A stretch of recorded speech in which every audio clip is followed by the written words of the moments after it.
इसके बाद पुलिस की तरफ से क्या कार्रवाई की जाएंगी और क्या उपाय योजना की जाएगी? जो 5 पॉजिटिव हमें मालेगांव में मिले हैं, जिस जिस एरिया में ये रहते हैं उनके पूरे एरिया को हमने सील कर दिया है। ये 5 ही अलग अलग एरिया के हैं और वो अलग अलग एरिया हमने सील करके 24 घंटे के लिए वहाँ पे हमारी पुलिस फोर्स तैनात रहेगी।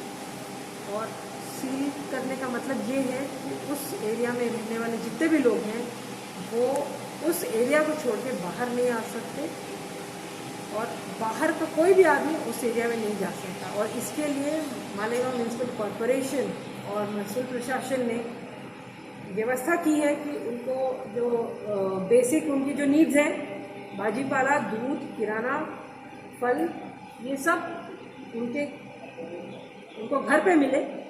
ये सारी व्यवस्था इस सीलिंग के अंतर्गत की गई है। तो सील्ड एरिया में ये सारी व्यवस्था उनको घर में होम डिलीवरी मिलेगी, ऐसी भी हमने व्यवस्था की है। फिर भी मेरी ये सूचना है कि सारी व्यवस्था होने के बाद कोई भी सड़क पे उस एरिया का या किसी भी और एरिया का व्यक्ति दिखना नहीं चाहिए। कोई भी बाहर दिखेगा हम उसके बाद कड़क कार्रवाई करेंगे। कल ही हमने 150, एक तो नहीं तो टोटल 150 वाहन जब्त किए हैं और ये सारे वाहन हमारे पुलिस स्टेशन में लगे हुए हैं और इसके आगे भी हमारी कार्रवाई कंटिन्यू रहेगी। आज दोपहर के 12 बजे से लेकर कल सुबह 9 बजे तक पूरा मालेगांव टोटल, आप उसको सील्ड सिचुएशन ही कह सकते हैं, टोटल लॉकडाउन है, 100% लॉकडाउन है। और शब-ए बारात की वजह से हमने कड़क कदम उठाए हैं। मेरा आपके माध्यम से फिर से लोगों को ये सूचना रहेगी कि आज रात को आपका ये बड़ा धार्मिक कार्यक्रम है, लेकिन कोई भी घर के बाहर आज रात को मालेगांव में न निकले। शब-ए बारात आप घर में ही इबादत करिए। इसके बाद क्या रहेगा?